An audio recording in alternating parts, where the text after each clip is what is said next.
August 19th, 1996, Brandon, Florida. A local piano teacher rushes his pregnant wife to the hospital. More than 8 hours later, their first child is born. His legacy will be one of quiet confidence, his work undertaken for the good of mankind. His vision would shape the world we know today, but in his eyes, it would never be that vision that would define him.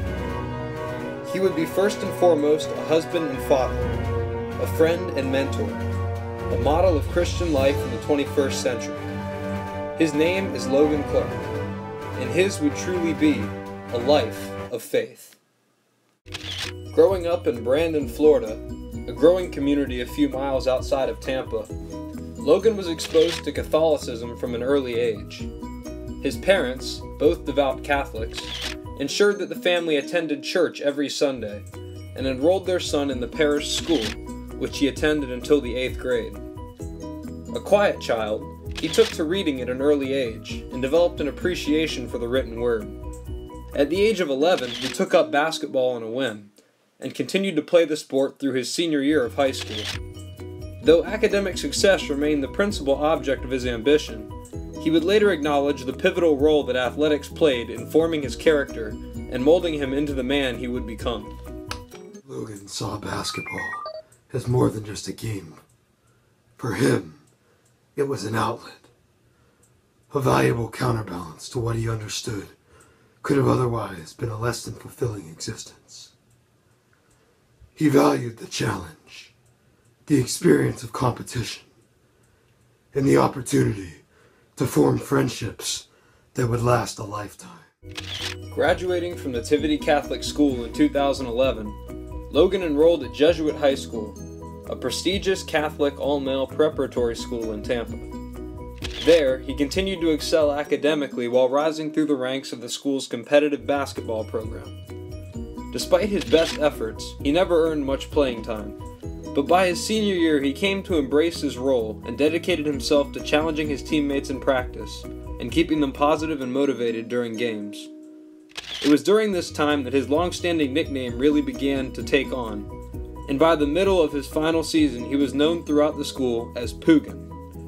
He would later acknowledge this year as the most crucial time in the formation of his vision and, more importantly, his faith. In his senior year of high school, Logan rediscovered his faith. He was beginning to open up to the big questions of life. Why am I here?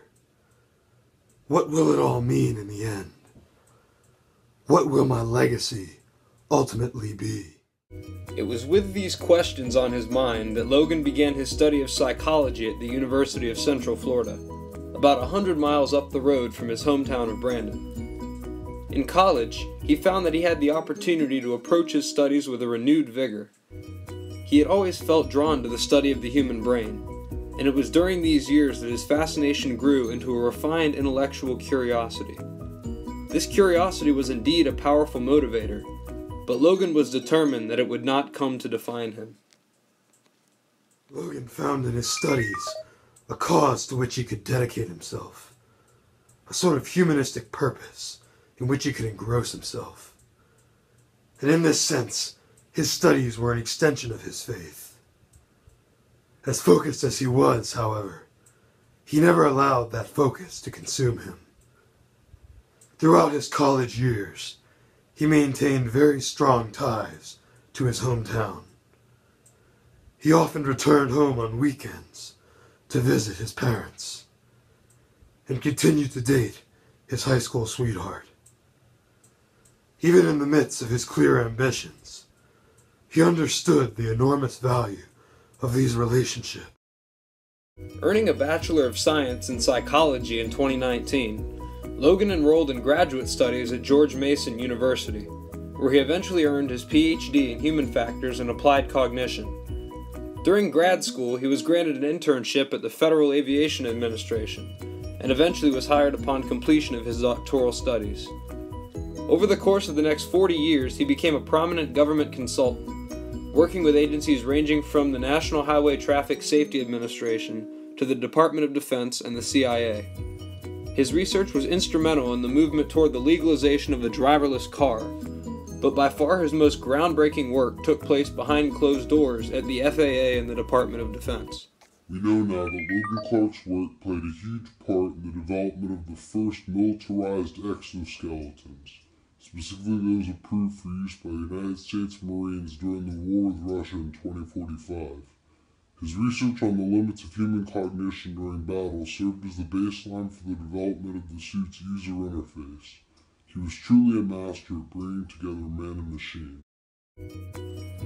Through it all, though, Logan never lost sight of what were to him the two most important aspects of his life: faith and family. Continuing to attend daily Mass at his local church, he remained a devout Catholic throughout the rest of his life. He married his longtime girlfriend at the age of 28, and eventually purchased a spacious home in Northern Virginia, about an hour's drive south of Washington. There, the two found great joy in raising their 3 children. For everything he accomplished in the workplace, Logan Clark was first and foremost a husband and father. He prided himself on this. It was family first, all the way. At the age of 67, with all 3 of his children well through college, Logan retired from government work and spent the next 20 years traveling the world with his wife. The two crisscrossed the globe, visiting all 7 continents and circumnavigating the world 4 times.